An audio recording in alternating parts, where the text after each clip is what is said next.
The wedding screens went black. 300 guests gasped as bank alerts flashed across the massive displays. Accounts frozen, transfers flagged, signatures forged. Federal agents walked down the aisle instead of the bride. Victor's hands were behind his back, metal cuffs clicking shut as his face turned ghost white. Sophia screamed. Mr. Harrington collapsed into his chair. And Alex, the man they called a beggar just 30 days earlier, stood at the back of the room, silent as death itself. "You call me a beggar at your table," he said quietly, his voice cutting to the chaos like glass. "Now the table is mine." Elena's knees buckled. The diamond ring slipped from her trembling fingers. But how did it come to this? How did the boy they abandoned become the ghost that destroyed everything?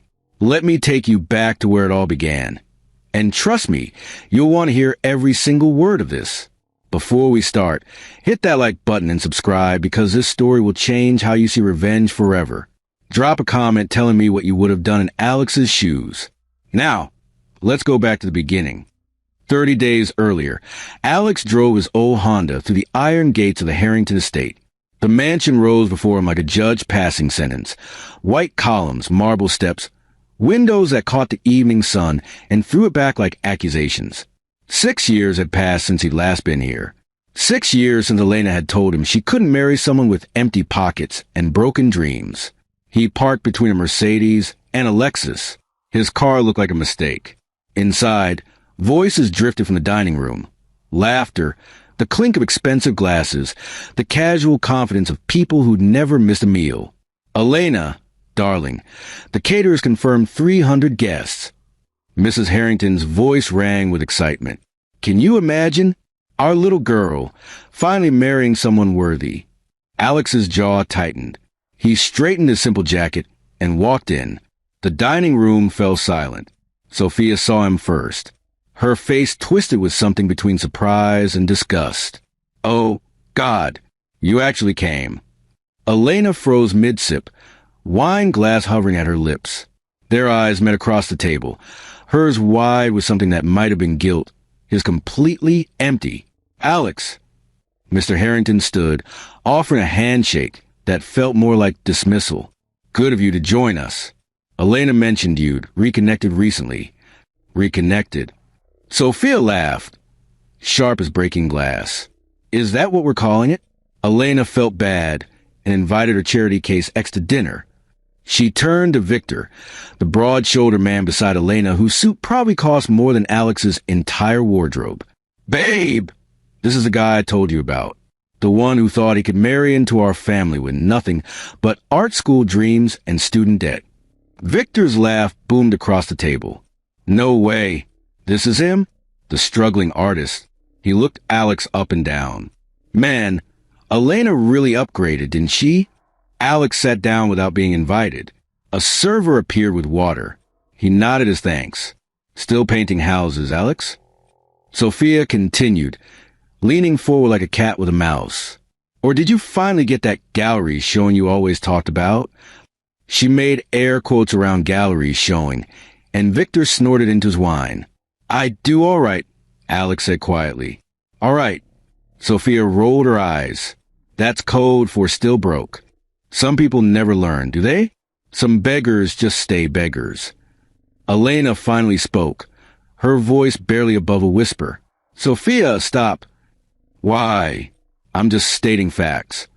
Sophia's smile could cut diamonds. "Remember when he proposed to you with that tiny ring from the pawn shop?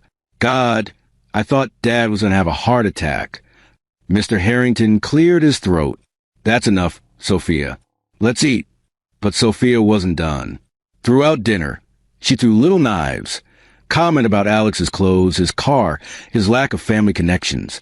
Victor joined in, each joke louder than the last, like they were performing for an audience only they could see. Alex ate slowly, said almost nothing, watched. Halfway through the meal, Mr. Harrington pulled out papers from his briefcase. "Victor, son, take a look at this contract. The Delaware deal, $3 million in revenue next quarter alone. I negotiated it myself." He spread the documents on the sideboard like trophies. Alex's eyes drifted to papers. Just for a moment, Page 7, clause 14, he said softly, not looking up from his plate. The indemnity cap won't hold in Delaware courts. Not with that language. The table went silent. Mr. Harrington blinked. What? The indemnity clause, Alex repeated, still not looking up. It's written for Maryland jurisdiction. Delaware courts will throw it out. You'll be liable for damages with no cap. Victor leaned forward. How would you know that? Alex finally looked up. His eyes were calm, empty pools. I read. Mr. Harrington slowly walked to the papers. His finger traced down to page 7. His face paled. He's right. The older man's voice cracked slightly. How did you... Lucky guess, Alex said. But it wasn't luck. And somewhere deep in his chest, beneath layers of ice he'd built over 6 years, something dark and patient whispered. Soon. Nobody challenged him again during dinner. When the check came, $4,000 for wine and imported steaks, Mr. Harrington reached for his wallet. Alex was faster. He placed a black card on the silver tray. No eye contact. No announcement.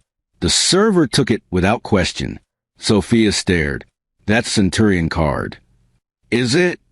Alex's voice was water over stone, smooth, cold, giving nothing away.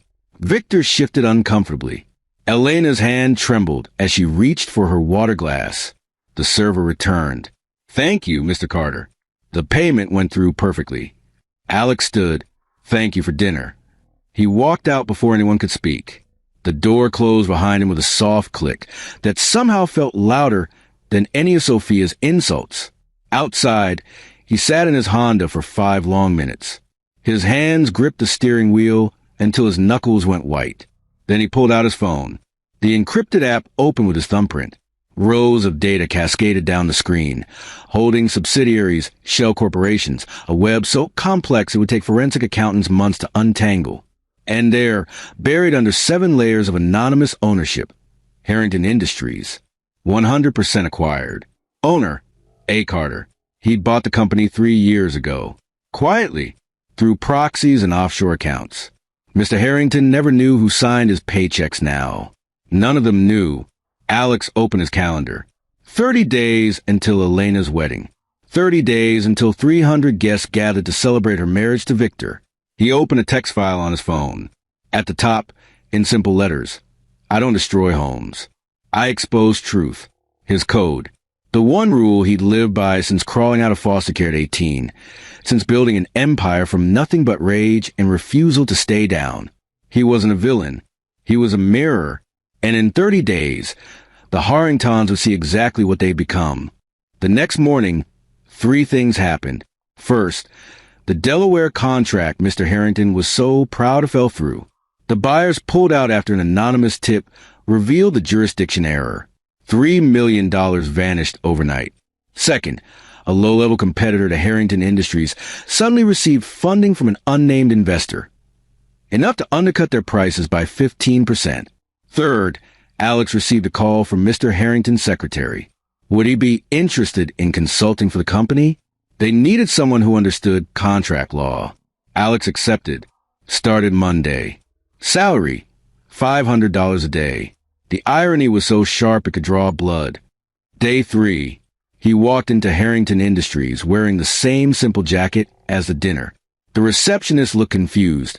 Consultants usually wore suits. Mr. Carter? Conference room B. Mr. Harrington is waiting. The office was smaller than Alex expected. Mr. Harrington looked older too, lines around his eyes that hadn't been there 6 years ago. Alex, thank you for coming. He gestured to a chair. I'll be honest, we're bleeding. 3 deals fell through this month. Investors are nervous. I need someone who sees what I'm missing. Alex opened his laptop. Show me everything. For the next 6 hours, he studied contracts, supplier agreements, investor profiles. He made notes, asked questions that made Mr. Harrington uncomfortable. Why is Victor's signature on these purchase orders? Alex asked, pointing to a screen. He's not authorized for procurement. Mr. Harrington waved a hand. He's marrying Elena. I'm grooming him to take over. These orders are inflated by 20%. Same vendors, higher prices and market rate. Victor negotiated those personally. Alex said nothing, just made another note. That evening, he sent an encrypted message to a contact in the FBI's Financial Crimes Division. No names yet, just patterns. Seeds planted in soil that would take weeks to bloom. Day 7. Elena showed up at his apartment. He opened the door to find her standing in the hallway, hands twisted together, eyes red. "Can we talk?" He stepped aside. She walked in, looking around at the small space. One bedroom, basic furniture, nothing that screamed billionaire. Because this wasn't where Alex lived. This was where Alex Carter, consultant, played his part. "Coffee?" he asked. "No, She sat on the couch. "I need to know why you're doing this." "Doing what?" "Working for my father. Coming to dinner." "Why now?" "After 6 years." Alex leaned against the counter. "Your father hired me. I needed work. Simple. Nothing with you is simple." Her voice cracked. "I know you, Alex. You don't forgive. You don't forget." He looked at her, really looked. She was beautiful still, in that polished way money buys. But there were cracks now, lines of worry, the shine wearing thin. "What do you want to say, Elena? That you've moved on, that you're not here for revenge." "Revenge?" He almost smiled. "You think too much of yourself." "Then why?" He walked to the window. Outside, the city hummed. "You made a choice 6 years ago. You chose money over me. I respected that choice. Built something without you." He turned. "Now your father needs help. I'm helping. That's all." She stood. "Walk closer." "I was scared, Alex. My family was drowning. Dad's business was failing even then. He needed me to marry someone who could help. Someone stable. I couldn't." "You couldn't be poor." His voice was gentle, which made it worse. "You couldn't risk it. I understand." "Do you?" Tears slipped down her cheeks. "Do you really?" He wanted to reach out. Some old ghost of who he'd been whispered that he should.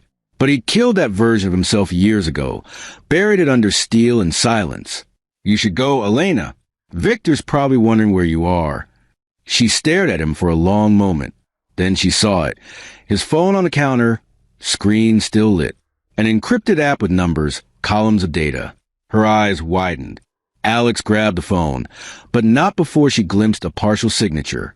Something with his name. Company documents. What was that? Work. That was... Alex, what? "Go home. Elena." She backed toward the door, confusion and fear mixing on her face. "Were you?" He didn't answer. She left, and Alex stood alone in his small apartment, heart racing for the first time in years. She'd seen something. Not everything, but enough to plant doubt. He pulled out his phone. Sent a message. Accelerate timeline. Wedding day. Final move. Then he sat in the dark and waited for the world to catch up with his plans. Day 12. Victor panicked. Elena had told him about the app, the documents, the strange way Alex moved through the office like he owned it. So Victor did what drowning men do. He grabbed whatever was closest. He started embezzling. Small amounts at first. Transfers buried in procurement reports. Then larger chunks. Money funneled to offshore accounts through vendors who didn't exist. Alex watched through the security cameras he'd had installed. Watched Victor stay late. Sweat on his forehead. Fingers shaking as he cooked the books. Perfect. Every transfer. Every forged signature. Every fake invoice. Alex's system documented them all. A trail so obvious a first-year accountant could follow it. Victor was digging his own grave and calling a foundation. Day 18. Sophia made it worse. She went online, defending her family against vicious rumors about financial instability. Posted from her verified account. Named competitors. Threatened lawsuits against whistleblowers.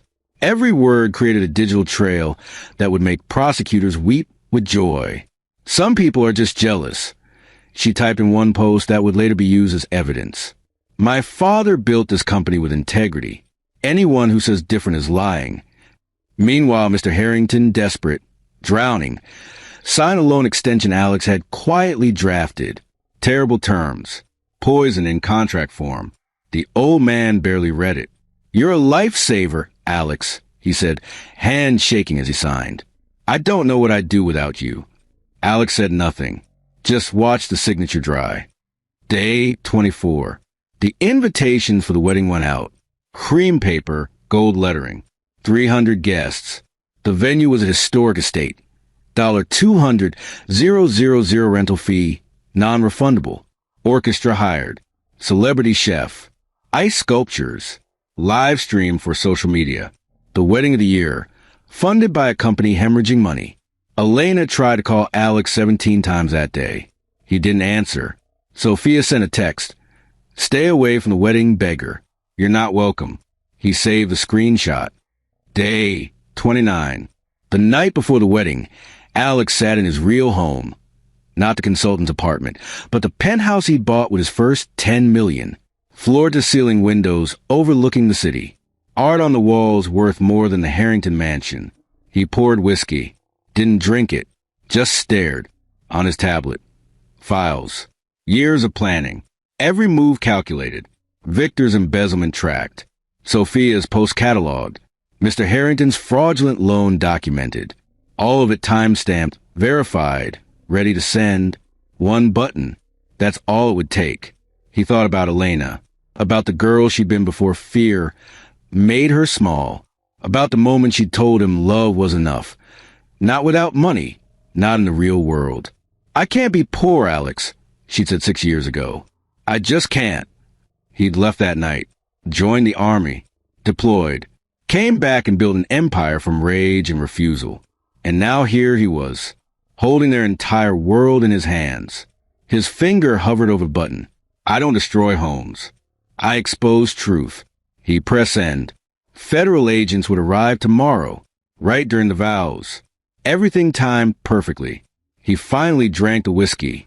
Outside, the city sparkled like broken glass. Day 39 a.m. The Riverside estate looked like something from a dream. White tents billowed in the morning breeze. Flowers, thousands of them, lined every path, hung from every arch. The chairs were arranged in perfect rows, facing a gazebo wrapped in silk and roses. A stage stood off to the side, massive screens ready to display the couple's love story in high definition. 300 chairs. Every one would be filled. Elena stood in the bridal suite, staring at herself in the mirror. The dress was perfect. Custom Italian lace. Fitted to her body like water. Her hair was swept up, tiny diamonds catching the light. She looked like a princess. She felt like a fraud. "You okay, honey?" Her mother appeared behind her, already crying happy tears. "I'm fine, Mom." But she wasn't. Her hands wouldn't stop shaking. She kept thinking about Alex's apartment, that glimpse of his phone screen. The way he'd looked at her, not with anger, but with nothing, like she was already a memory. Elena? Sophia swept in wearing a lavender bridesmaid dress. Photographers ready. "Come on." Elena followed, smiled for the camera, held her bouquet, said all the right things.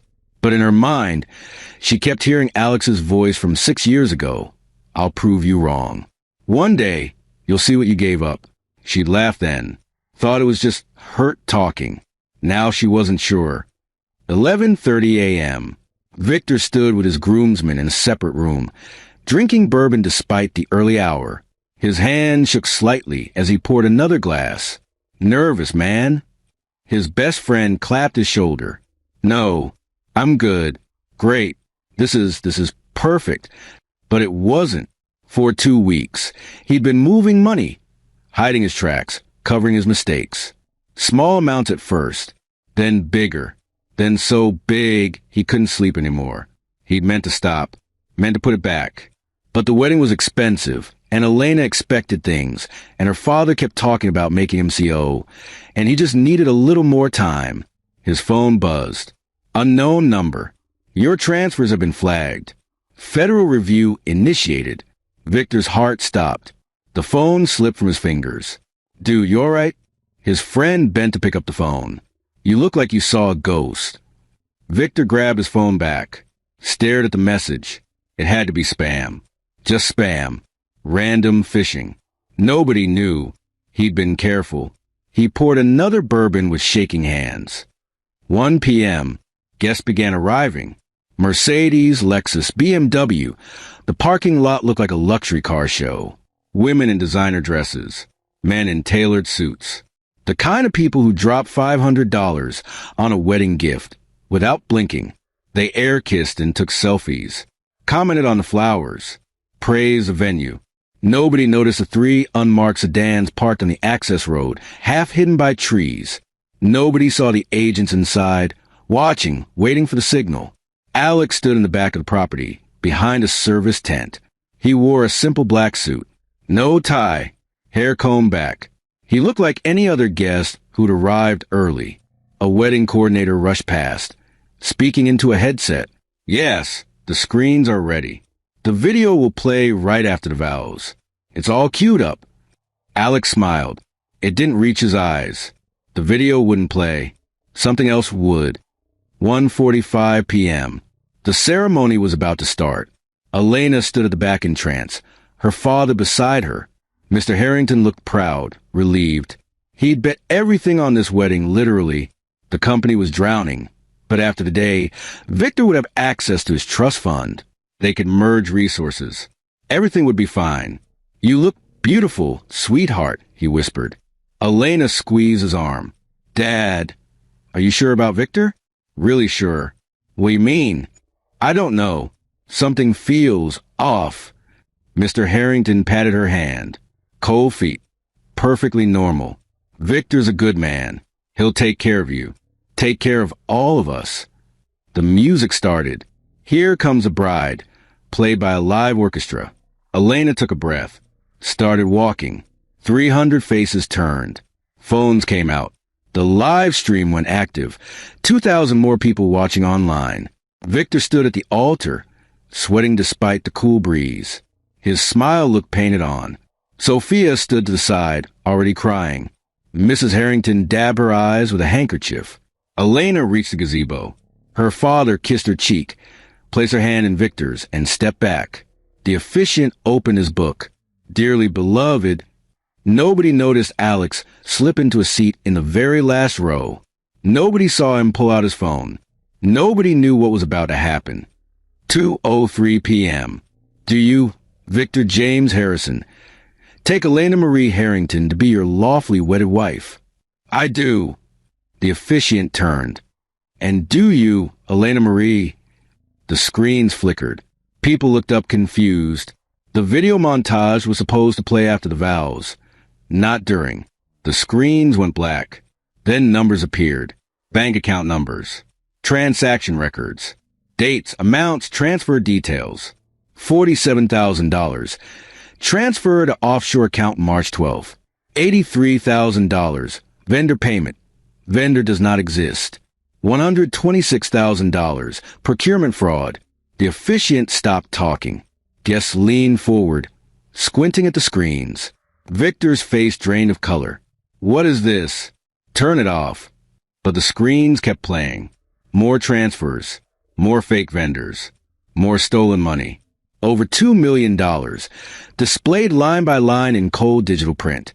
Then came the documents. Forged signatures. Mr. Harrington's name on loans he'd never approved.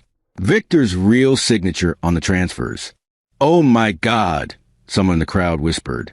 Sophia stood frozen, mouth open. Mr. Harrington pushed forward. What is this? Victor, what is this?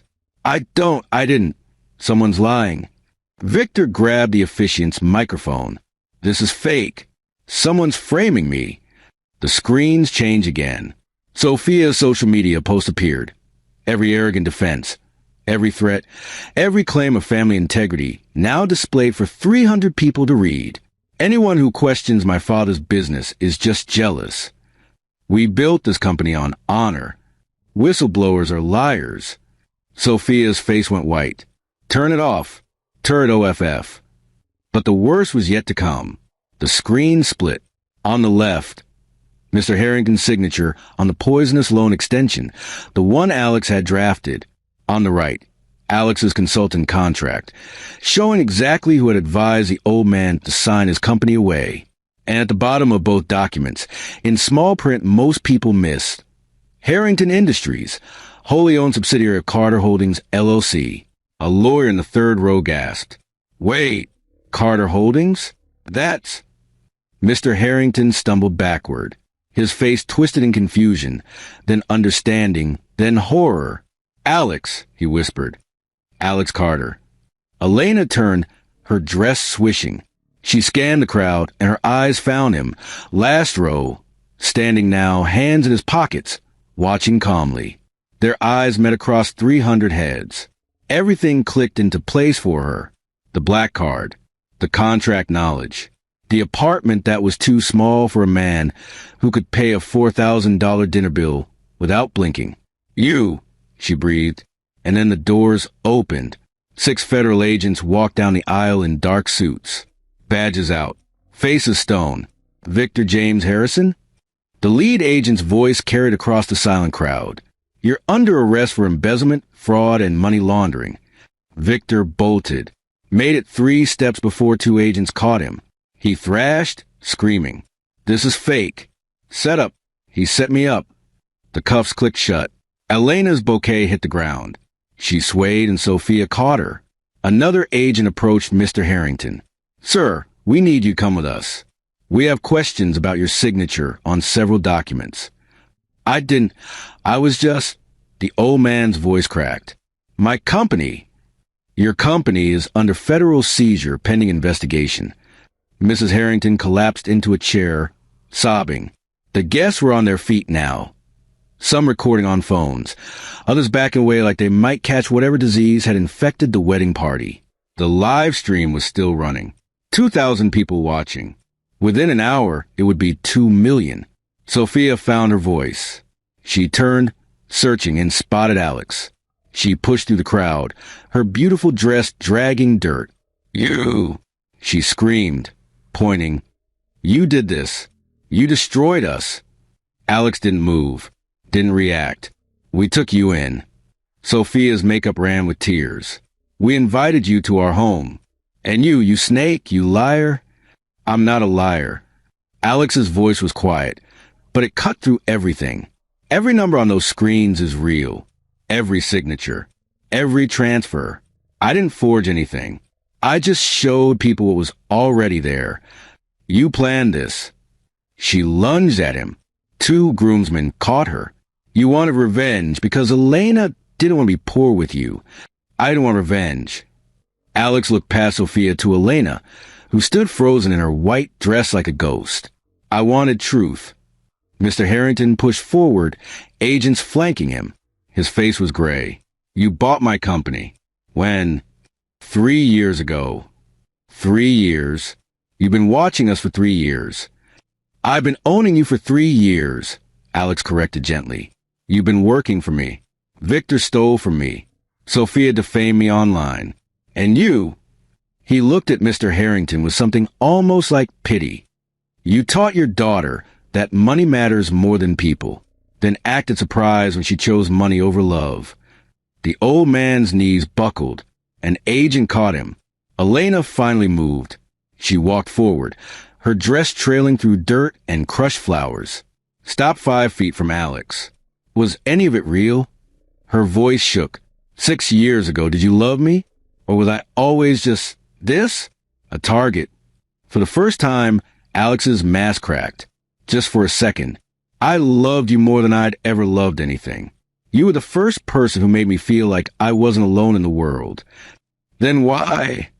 Tears streamed down her face. Why destroy everything? I didn't destroy anything, Elena. You did. 6 years ago when you chose this. He gestured at the chaos. The fallen wedding. The crying guests.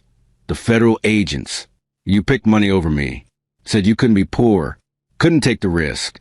So I removed myself from your life and built something without you. His voice dropped. And you know what I found? You were wrong. Love wasn't the weak thing. Fear was. I was scared, she whispered. So was I. But I chose different. Is this what choosing different looks like? She gestured wildly at Victor being led away in cuffs. Her father sobbing, her mother catatonic. Destroying families? I gave your family 3 years to be honest. 3 years to run their company with integrity, while I watched from the shadows. They chose fraud instead. Alex's voice was gentle, which made it worse. Victor stole $2 million. Your sister attacked whistleblowers. Your father signed documents he didn't read. I didn't make those choices. They did. But you set it up. You made it possible. I made it visible. He looked at her, really looked, and for a moment, she saw the boy he'd been, the one who'd loved her. Then it was gone. You called me a beggar at your dinner table. Let your sister mock me. Watch your fiancé laugh at my clothes, my car, my life. And you said nothing. Elena's mouth opened, closed. No words came. If I was truly cruel, Alex continued quietly, I would have let the wedding happen. Let you marry Victor. Let you discover his fraud after the honeymoon. But I didn't. He stepped back. I stopped it, exposed it, gave you a chance to see what you were really marrying. He turned to leave. Wait. Elena grabbed his arm.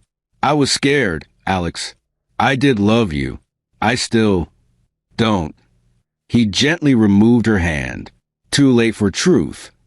It's not too late. We could. We could what? Start over? Pretend 6 years didn't happen? He shook his head. You made your choice. I made mine.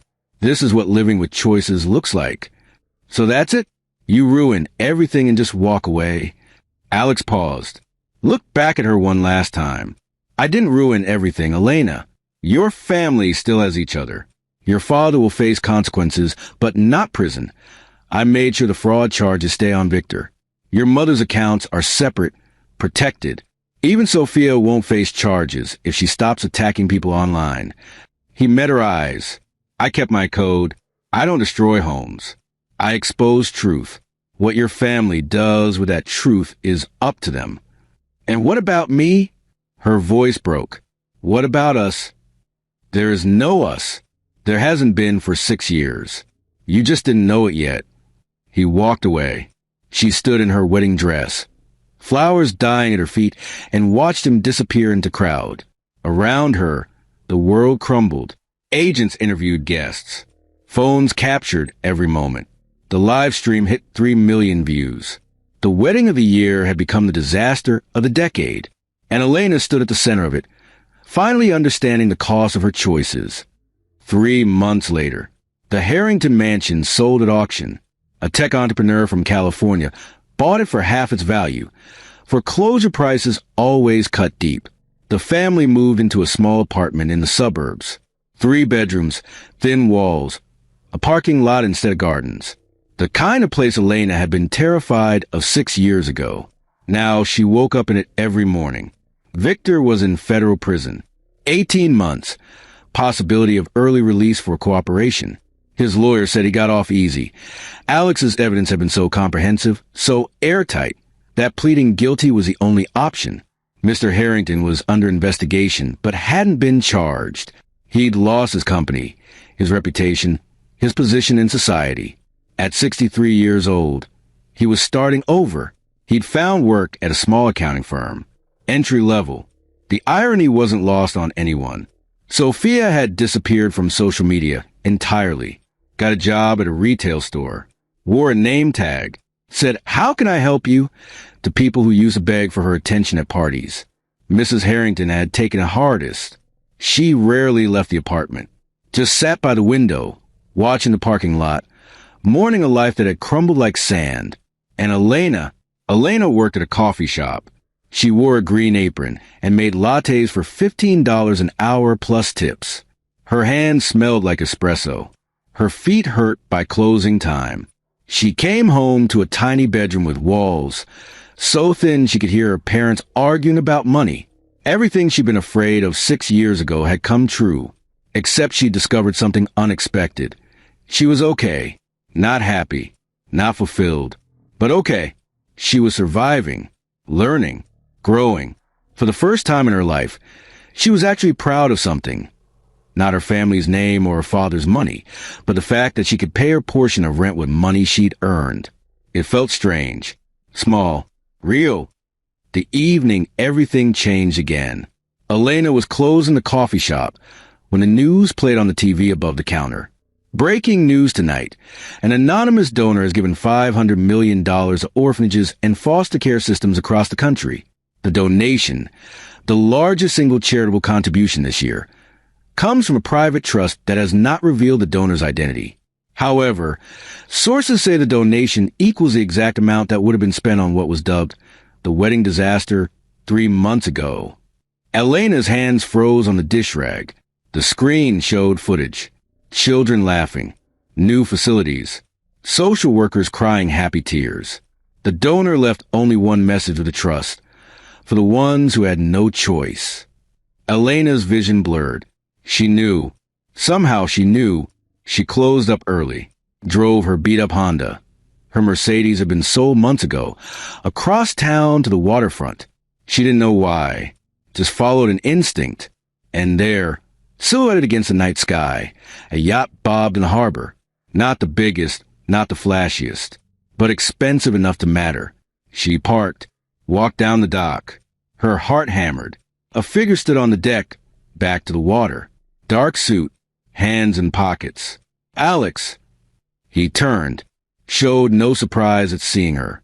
They stared at each other across the gap between dock and deck. The donation, she said quietly. That was you. He didn't confirm, didn't deny. Why? Because they didn't choose their circumstances. Elena's throat tightened. And we did. We did. She stepped closer to the edge of the dock. I'm sorry. For everything. For not defending you at that dinner. For choosing safety over love. For being too scared to take a risk. Her voice cracked. You were right about me. I was a coward. You were human. Alex's voice carried across the water. Flawed, scared human, just like everyone else. But you weren't scared.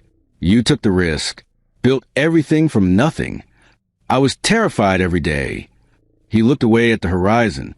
I just chose to move forward anyway. Elena wanted to ask if he still loved her, if there was any chance. If 3 months of her living the life she'd been afraid of had taught her enough. But she didn't. Because standing there in her coffee shop uniform, smelling like espresso and failure, she understood something she hadn't before. This wasn't about her and Alex anymore. This was about her and herself. Thank you, she said instead. For what? For showing me the truth. About my family. About myself. She smiled sadly. I hated you for it. For weeks, I hated you so much I couldn't breathe. But now I understand you did me a favor. The life I was living, the person I was becoming, I didn't like her very much. Elena wrapped her arms around herself. I'm not saying I like being poor. I don't. It's hard and scary and exhausting. But at least it's honest. At least I'm earning it. Alex was quiet for a long moment. I'm glad. Are you happy? She asked suddenly. With all of this? The money, the revenge, the victory? He pulled something from his pocket. Even in the dim light, she recognized it. An old photo. The two of them, years ago, laughing at something stupid. Young, in love, broke. He looked at it for a long moment, then put it back in his pocket. I don't know, he said honestly. And that answer, that raw, honest, uncertain answer, told Elena everything she needed to know. She'd hurt him deeper than money could fix, deeper than revenge could heal. She'd taught him that love could be conditional, that people could be bought, that trust was just another transaction. And he'd proven her wrong by becoming everything she'd wanted while remaining exactly what she'd lost. I hope you find out, she said softly. I hope you find whatever makes you happy, whatever fills the empty spaces. Elena, I'm not asking for another chance. I know we're done. She took a shaky breath. I want you to know that loving you was real, losing you hurt, and becoming who I am now, scared, broke, honest. It's the best thing that ever happened to me, even if it destroyed everything else. She turned to leave. Elena, she looked back. Alex stood at the railing now, moonlight catching his face. For the first time since the wedding, he looked uncertain, young, almost vulnerable. The coffee shop on 5th Street. I heard they make good lattes. Her heart stuttered. They do. Maybe I'll stop by sometime. Maybe I'll make you one. He smiled. It was small, sad, and didn't promise anything. But it was real. She walked away, drove home to her small apartment, where her broken family was learning to be honest with each other for the first time in decades. And Alex stayed on his yacht, alone, holding a photo of a life he'd loved and lost and avenged. Neither of them knew what came next. But for the first time in 6 years, both of them were finally telling the truth. 6 months later, Alex never came to the coffee shop. Elena stopped expecting him to. She enrolled in community college, studied business, not to rebuild her family's empire, but to understand how it had fallen, how to build something different, something honest. Sophia eventually apologized. It took months, and it was messy, but they started talking again. Small conversations. Careful truths. Mr. Harrington got promoted at his accounting firm. He was good at it. The work, not the power. He came home tired but clean. And Victor wrote letters from prison. Elena never opened them, but she kept them. Maybe one day she'd be ready. The Harrington family learned to be small. It wasn't comfortable. It wasn't easy, but it was real. And Alex, he expanded his empire, donated more, stayed out of the press, lived alone in spaces too big for one person. Every morning, he drove past a coffee shop on 5th Street, never stopped, but always slowed down, looking for a girl in a green apron who taught him that revenge could be hollow even when it was just, that winning could feel like losing, that some wounds don't heal, they just teach you to live differently. One morning, his car broke down half a block from the shop, engine dead, phone battery at 2%. He stood on the sidewalk, frustrated, and looked up. The coffee shop door opened. Elena walked out, taking her break, and froze when she saw him. They stared at each other. She was thinner, tired, real. He was older, harder, uncertain. Car trouble? She asked. Seems like it. There's a mechanic 3 blocks down. I know. Neither of them moved. I could call you a ride, Elena offered. I could come inside while I wait. Her breath caught. Yeah, you could. He followed her into the coffee shop. She made him a latte. He paid with cash, not the black card. They sat across from each other at a small table by the window. And for the first time in 6 years, they talked. Really talked. Not about revenge. Not about money. Not about the past that had destroyed them or the future that was uncertain. They talked about coffee. About the weather. About nothing. And it felt like everything. Because sometimes the greatest victory isn't destroying what hurt you. It's learning to live with the scars. Learning that truth hurts less than lies. That being broke and honest is richer than being wealthy and fake. And that love, real love, doesn't die when you kill it. It just waits. Quiet and patient. For the day you're both finally ready to tell the truth. The end. So what do you think? Was Alex justified? Did Elena deserve a second chance? Or are some things just too broken to fix? Drop your thoughts in the comments below. I read every single one. If this story hit you in the feels, smash that like button and subscribe for more stories that'll keep you up at night. Share this with someone who needs to hear it. And remember, the choices you make today are the life you live tomorrow. Choose wisely. I'll see you in the next story. Until then, stay real.